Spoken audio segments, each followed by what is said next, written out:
Hi friends, welcome to Indian recipes Tamil. நம்ம இன்றைக்கி வீட்டில் இருக்கக்கூடிய டம்ளர் வச்சு ரொம்ப சூப்பரான சாஃப்டான ஸ்பஞ்சியான கேக் ரெசிபி பார்க்க போகிறோம். பாருங்கள் எவ்வளோ பஞ்சு மாதிரி சாஃப்டாக இருக்குன்னு. இதில் நம்ம முட்டை கூட சேர்க்கலை. இந்த லாக்டவுன் சமயத்தில் உங்கள் எல்லாருக்கும் ரொம்ப யூஸ்ஃபுல்லான ரெசிபியாக இது இருக்கும். முட்டை வாங்க முடியாது, தயிர் வாங்க முடியாது அப்படின்னு சொல்கிறவங்களுக்கு ரொம்ப சுலபமான ஒரு ரெசிபியாகவும் இருக்கும். இந்த ரெசிபி பண்ணுறதுக்கு அவன் தேவையில்லை, அதுக்கப்புறம் நம்ம கேக் மோல்டு கூட தேவையில்லை. வீட்டில் இருக்க டம்ளரை வச்சு சட்டுன்னு ரெடி பண்ணிடலாம். குழந்தைங்க கேட்கும்போது இதை நீங்கள் செய்து கொடுங்க. அதே போல் இந்த கேக் ரெசிபியை நீங்கள் ஸ்டோர் பண்ணி வச்சும் சாப்பிடலாம். கெட்டு போகாமல் ஒரு வாரம் வரைக்கும் இருக்கும். ஃப்ரெண்ட்ஸ், ஆனால் ஒரு சின்ன ரெக்வஸ்ட், வீடியோ கடைசி வரைக்கும் ஸ்கிப் பண்ணாமல் பாருங்கள். நான் இந்த வீடியோவில் தெளிவாக கேக் செய்கிறத பற்றி சொல்லியிருக்கேன். இப்போ வாங்க ஃப்ரெண்ட்ஸ், இந்த ரெசிபி எப்படி செய்கிறதுன்னு வீடியோக்குள்ளே போய் பார்க்கலாம். வீடியோக்குள்ளே போகிறதுக்கு முன்னாடி இன்றைக்கான 2 பெஸ்ட் கமெண்ட்ஸ் பார்த்துடலாம். ஃபஸ்ட்டு கமெண்ட் பானுமதி அப்படின்ற சிஸ்டர் பால் கொழுக்கட்டை ரெசிபி அப்லோட் பண்ணியிருந்தோம்ல, அதில் கமெண்ட் பண்ணியிருக்காங்க. Today I try this recipe, செம்ம tasty, thank you for your amazing வீடியோன்னு எழுதியிருக்கீங்க. ரொம்ப ரொம்ப நன்றி சிஸ்டர் உங்களுக்கு. ரெண்டாவது கமெண்ட் ரூபன் திவ்யா அப்படின்ற sister rava pudding recipe upload பண்ணியிருந்தோம்ல, அதில் கமெண்ட் பண்ணியிருக்காங்க. ஹாய் அக்கா, ரவா புட்டிங் ட்ரை பண்ணேன், சூப்பராக வந்துச்சு, வீட்டில் எல்லாரும் ரொம்ப லைக் பண்ணாங்க, ஒன்ஸ் மோர் கேட்குறாங்கன்னு எழுதியிருக்கீங்க. ரொம்ப ரொம்ப நன்றி சிஸ்டர் உங்களுக்கும். ஃப்ரெண்ட்ஸ், நீங்களும் இந்த 2 ரெசிபியும் மிஸ் பண்ணியிருந்தீங்கன்னா இந்த வீடியோவுக்கு கீழே இருக்க டிஸ்கிரிப்ஷன் பாக்ஸில் லிங்க் தரேன், நீங்களும் போய்ட்டு செக் பண்ணி பாருங்கள், உங்களுக்கும் ரொம்ப ரொம்ப பிடிக்கும். இப்போ வாங்க ஃப்ரெண்ட்ஸ், வீடியோக்குள்ளே போகலாம். இந்த கேக் பண்ணுறதுக்கு ஃபஸ்ட்டு ஒரு மிக்ஸி ஜார் எடுத்துக்கோங்க. அதில் 1/2 கப் அளவு சர்க்கரை சேர்த்துக்கோங்க. நீங்கள் 1/2 கப் அளவு சர்க்கரையை சேர்த்துட்டு நல்லா நைஸாக பொடி பண்ணிவிட்டு வந்துடுங்க. உங்ககிட்ட ஒரு வேளை சர்க்கரை பொடியே இருக்குது, அதாவது சுகர் பவுடரே இருக்குது அப்படின்னா நீங்கள் 1 கப் அளவு அளந்து எடுத்துக்கிறணும். இல்லை சர்க்கரையை எடுத்து அரைக்க போகிறீங்கன்னா 1/2 கப் அளவு சர்க்கரையை நீங்கள் அரைச்சிங்கன்னா 1 கப் அளவு சர்க்கரை பவுடர் நம்மளுக்கு கிடைக்கும். இப்போது சர்க்கரையை நல்லா அரைச்சாச்சு ஃப்ரெண்ட்ஸ், இது இப்போ ஒரு ஓரமாக இருக்கட்டும். அடுத்து நம்ம பட்டர் மில்க் தயாரிக்க போகிறோம். அதுக்கு 1/2 கப் அளவு பால் எடுத்துக்கோங்க, நல்லா கெட்டியான பால் எடுத்துக்கோங்க. இது கூட 2 சொட்டளவு வினிகர், அப்படி இல்லைன்னா 1/2 எலுமிச்சம்பழத்தை பிழிஞ்சு விடுங்க. உங்ககிட்ட வினிகர் இல்லைன்னா நீங்கள் 1/2 எலுமிச்சம்பழம் பிழிஞ்சு விடலாம். பிழிஞ்சிட்டு இது நல்லா கலக்கிட்டு இது ஒரு ஓரமாக 10 நிமிஷம் வச்சுருங்க. பட்டர் மில்க் தயாராகிரும். ஒருவேளை உங்களுக்கு பட்டர் மில்க் செய்ய விருப்பம் இல்லைன்னா 1/2 கப் தயிர் சேர்த்துக்கிறலாம். அப்படி இல்லைன்னா நீங்கள் தயிருக்கு பதிலாக 2 முட்டை சேர்த்துக்கிறலாம். நம்ம இன்றைக்கி தயிர் வச்சும் செய்யலை, முட்டை வச்சும் செய்யலை, பட்டர் மில்க் வச்சு செய்ய போகிறோம். இப்போ இது ஒரு ஓரமாக இருக்கட்டும். இப்போ ஒரு மிக்சிங் பவுல் எடுத்துக்கோங்க. இதில் நல்ல ஒரு பெரிய சன்னி வச்சுக்கோங்க, நம்ம மாவு ஜலிப்போம்ல அந்த ஜன்னி வச்சுட்டு இதில் 1 கப் அளவு மைதா மாவு சேர்த்துக்கோங்க. ஃப்ரெண்ட்ஸ், உங்களுக்கு மைதா சேர்க்க விருப்பம் இல்லைன்னா நீங்கள் 1 கப் அளவு கோதுமை மாவு கூட எடுத்துக்கிறலாம். இது கூட 1/4 டீஸ்பூன் அளவு பேக்கிங் சோடா சேர்த்துக்கோங்க. 1/2 டீஸ்பூன் அளவு பேக்கிங் பவுடர் சேர்த்துக்கோங்க. சேர்த்ததுக்கு அப்புறமா நம்ம ஏற்கனவே அரைச்சி வச்சுருக்க சர்க்கரையும் இது கூட சேர்த்துருங்க. சேர்த்துட்டு இதை நல்லா ஜலிச்சு விட்டுருங்க. பாருங்கள் ஃப்ரெண்ட்ஸ், இந்த மாதிரி. இந்த ப்ராசஸ் எதுக்காக பண்ணுறோன்னா, சின்ன சின்ன கப்பி ஏதாவது இருந்ததுன்னா நம்மளுடைய கேக் நல்லா பொங்கி வராமல் போயிடும். கேக் நல்லா பொங்கி வரணுன்றதுக்காக தான் நம்ம மாவை ஜலிக்கிறோம்.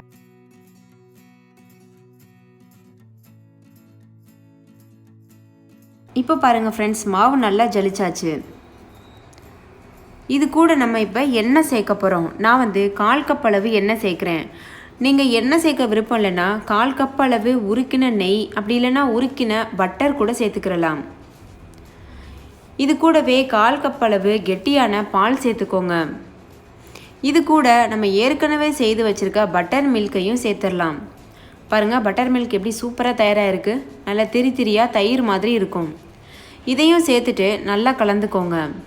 ஒரு விஸ்கு வச்சு நல்லா கலந்து விடுங்க. ஃப்ரெண்ட்ஸ், எப்பொழுதுமே கேக் மாவு தயாரிக்கும் போது ரொம்ப வேகமாக கலக்கக்கூடாது. அப்படி கலந்தோன்னா அதில் சேர்த்துருக்க baking soda, baking powder react ஆகிட்டு நம்மளுக்கு கேக் நல்லா பொங்கி வராமல் போயிடும். அதனால் முடிஞ்சளவு ரொம்ப மிதமாக கலக்க பாருங்கள். பாருங்கள் ஃப்ரெண்ட்ஸ், இந்த மாதிரி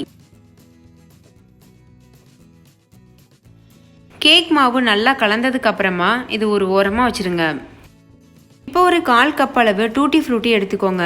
ஃப்ரெண்ட்ஸ், இந்த டூட்டி ஃப்ரூட்டி முற்றிலும் ஆப்ஷனல். நீங்கள் இந்த டூட்டி ஃப்ரூட்டிக்கு பதிலாக நட்ஸு கூட சேர்த்துக்கிறலாம். இப்போ இந்த டூட்டி ஃப்ரூட்டி மேலே 1 ஸ்பூன் அளவு மைதா சேர்த்துட்டு இதை நல்லா மிக்ஸ் பண்ணிக்கோங்க. இந்த ப்ராசஸ் எதுக்காக பண்ணுறோன்னா, நம்ம கேக்கு கூட டூட்டி ஃப்ரூட்டி சேர்க்கும் போது அது அப்படியே அடியில் போய் தங்கிரும், அங்கங்கே கிடக்கணும் அப்படின்றதுக்காக தான் மைதா சேர்க்குறோம். இப்படி செஞ்சிங்கன்னா உங்களுடைய கேக்கில் அங்கங்கே அந்த டூட்டி ஃப்ரூட்டிகள் நிற்கும். அப்போ பார்க்க ரொம்ப அழகாக இருக்கும். இப்போ இந்த டூட்டி ஃப்ரூட்டியை நம்ம செய்து வச்சுருக்க கேக் மாவில் சேர்த்துடணும். சேர்த்துட்டு ஒரு தடவை நல்லா கலந்துக்கோங்க. நான் சொன்னது போல் ரொம்ப மெதுவாக கலந்துக்கோங்க. பாருங்கள் ஃப்ரெண்ட்ஸ், இது கரெக்டான கன்சிஸ்டன்சியில் இருக்குது. நீங்கள் இந்த கேக் மாவை அள்ளி விட்டீங்கன்னா எப்படி மடிஞ்சு மடிஞ்சு விழுகுது பார்த்தீங்கல்ல, இந்த மாதிரி இருக்கணும். இது கரெக்டான கன்சிஸ்டன்சி. ரொம்ப தண்ணி ஆயிடுச்சுனாலும் நம்முடைய கேக் நல்லா பொங்கி வராது. அதனால் இதே அளவில் வச்சுக்கோங்க. இப்போ நம்ம டம்ளரில் செய்ய போகிறோம்ல, நீங்கள் எந்த டம்ளரில் செய்ய போகிறீங்களோ அந்த டம்ளரில் நல்லா இது போல் எண்ணெய் தடவிக்கோங்க. எல்லா இடத்துலையும் படுறதளவு நல்லா தடவிக்கோங்க. தடவிட்டு இது மேலே பட்டர் ஷீட் வைக்க போகிறோம். ஃப்ரெண்ட்ஸ், பட்டர் ஷீட் இல்லாதவங்க என்ன பண்ணணும்னு இந்த டம்ளருக்கு அடுத்து ஒரு டம்ளர் வரும், அதில் நான் சொல்லி காமிச்சிருக்கேன். இப்போது பட்டர் ஷீட் உள்ளவங்களுக்காக சொல்கிறேன். அடியில் ஒரு சின்ன பட்டர் ஷீட் சேர்த்துக்கோங்க. அதே போல் கேக் டம்ளருடைய ஓரங்களையும் ஒட்டாமல் வரணுன்றதுக்காக சைடுலையும் இது போல் பட்டர் ஷீட் வச்சுக்கோங்க. அவ்வளோதான், நம்மளுடைய கேக் செய்கிறதுக்கான டம்ளர் தயாராகிருச்சு. இப்போ பாருங்கள் ஃப்ரெண்ட்ஸ், இதில் நான் பட்டர் ஷீட் போடாமல் செய்து காமிக்க போகிறேன். இந்த டம்ளரில் சுற்றிலும் எண்ணெய் தடவிருக்கேன்.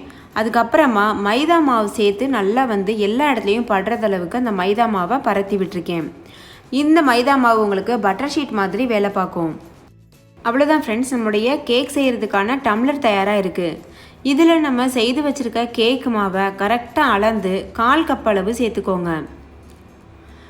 நிறைய சேர்த்துட்டிங்கன்னா கேக் வேகும்போது, அதாவது பேக் ஆகும்போது ரொம்ப பொங்கி வெளியில் வலிஞ்சு விழுந்துறதுக்கு வாய்ப்பு இருக்குது. அதனால் 1/4 டம்ளர் அளவுக்கு மட்டும் நிரம்புற அளவுக்கு நல்லா அளந்து மெஷர் பண்ணி சேர்த்துக்கோங்க.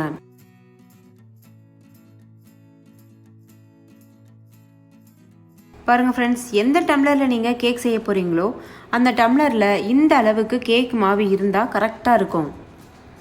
1/2 கப்புக்கும் கொஞ்சம் மேலே இருக்குது, அதாவது 1/2 டம்ளருக்கு கொஞ்சம் மேலே. மாவு சேர்த்ததுக்கப்புறம் நல்லா இது போல் டேப் பண்ணி விடுங்க. இந்த மாதிரி பண்ணுறதுனால அடியில் ஏர் பபிள்ஸ் இருந்ததுன்னா அது வெளியில் போயிடும். அதனால் நம்மளுடைய கேக் பெர்ஃபெக்டாக பேக் ஆகி நம்மளுக்கு கிடைக்கும். ஃப்ரெண்ட்ஸ், நீங்கள் டம்ளரில் தான் செய்யணும்னு கிடையாது. நான் இந்த மாதிரி ஒரு கிண்ணத்துலையும் ஊற்றி வச்சுருக்கேன் பாருங்கள். இது போல் சின்ன பவுல்லையும் நீங்கள் பண்ணலாம். இப்போது நம்ம குக்கரை ப்ரீஹீட் பண்ண போகிறோம். குக்கரை நல்லா ஹை ஃப்ளேமில் வச்சு ஒரு 2 நிமிஷத்துக்கு சூடுபடுத்திக்கோங்க. நல்லா சூடானதுக்கு அப்புறமா இதில் நம்ம உப்பு சேர்க்கணும். நான் 2 கப் அளவு உப்பு சேர்க்குறேன். இந்த உப்பு கட்டி கட்டியாக இருக்குன்னு பார்க்குறீங்கல்ல ஃப்ரெண்ட்ஸ், இந்த உப்பு ஏற்கனவே நான் 2-3 டைம் பேக் பண்ணுறதுக்காக யூஸ் பண்ணியிருக்கேன். அதனால் கொஞ்சம் கலர் மாறி இருக்குது, கட்டி கட்டியாக இருக்குது. இப்போ குக்கர் மூடியில் இருக்கக்கூடிய கேஸ் கட்டையும் விசிலையும் எடுத்துட்டு மூடி போட்டு மூடிட்டு நான் சொன்னது போல் ஹை ஃப்ளேமில் வச்சு 2 நிமிஷத்துக்கு ப்ரீஹீட் பண்ணிக்கோங்க. நல்லா இது ஹீட் ஆனதுக்கு அப்புறமா இதில் இது போல் ஒரு தட்டு வச்சுக்கோங்க. தட்டு இல்லைன்னா நீங்கள் ஸ்டாண்டு கூட யூஸ் பண்ணலாம். அதுக்கு மேலே நம்ம மாவு நிரப்பி வச்சுருக்கோம்ல டம்ளர், அதை வச்சுக்கோங்க. இப்போ இதை மூடி போட்டு மூடிடுங்க. மூடி போட்டு மூடிட்டு லோ ஃப்ளேமில் வச்சுட்டு 30லேருந்து 40 நிமிஷம் வரைக்கும் நம்ம பேக் பண்ண போகிறோம். ஃப்ரெண்ட்ஸ், இந்த ரெசிபியை நீங்கள் அவன்லையும் பண்ணலாம். அவனில் பேக் பண்ணுறதுக்கான டைமிங் நிறைய ஃப்ரெண்ட்ஸ் கேட்குறீங்க. அதனுடைய டைமிங், டெம்பரேச்சர்லாம் இப்போ ஸ்க்ரீனில் வரும் பாருங்கள்.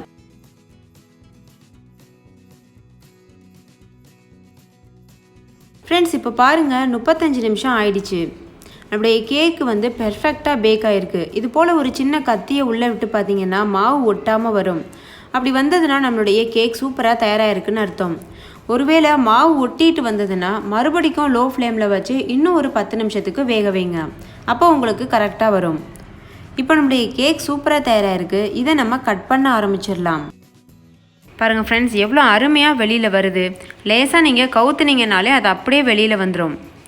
எவ்வளோ ஸ்பஞ்சியாக இருக்குது பாருங்கள். நம்ம பட்டர் ஷீட் போடாமல் நம்ம மைதா சேர்த்துருந்த அந்த டம்ளரில் இருந்த கேக் மட்டும் லேசாக மைதா ஒட்டியிருக்கு. அதனால் அதை மட்டும் லைட்டாக தட்டிட்டு அதுக்கப்புறம் கட் பண்ணி சர்வ் பண்ணுங்கள். நல்லா சாஃப்டாக நீங்களே நம்ப முடியாத அளவுக்கு சூப்பராக இருக்கும். ஓகே ஃப்ரெண்ட்ஸ், நீங்களும் இந்த சாஃப்டான ஸ்பஞ்சியான கேக்கை வீட்டில் கண்டிப்பாக தயார் பண்ணி பாருங்கள். உங்களுக்கும் ரொம்ப ரொம்ப பிடிக்கும். குழந்தைங்கள்லேருந்து பெரியவங்க வரைக்கும் இன்னும் வேணும்னு கேட்டு வாங்கி சாப்பிடுவாங்க. அவ்வளோ டேஸ்ட்டாக இருக்கும். ஸோ ஃப்ரெண்ட்ஸ், இந்த வீடியோ உங்கள் எல்லாருக்கும் ரொம்ப பிடிச்சிருக்கும்னு நம்புகிறேன். பிடிச்சிருந்தா லைக் பண்ணுங்கள், உங்கள் ஃப்ரெண்ட்ஸ் கூட நிறைய ஷேர் பண்ணுங்கள், அவங்களும் பார்த்து பயன்பெறட்டும். இன்னொரு சூப்பரான ரெசிபியோடு நான் உங்களை சந்திக்கிறேன். அதுக்கு முன்னாடி நம்ம சேனல் இந்தியன் ரெசிபீஸ் தமிழை சப்ஸ்கிரைப் செய்யாத நண்பர்கள் சப்ஸ்கிரைப் செய்துக்கோங்க. தேங்க்யூ, பாய்.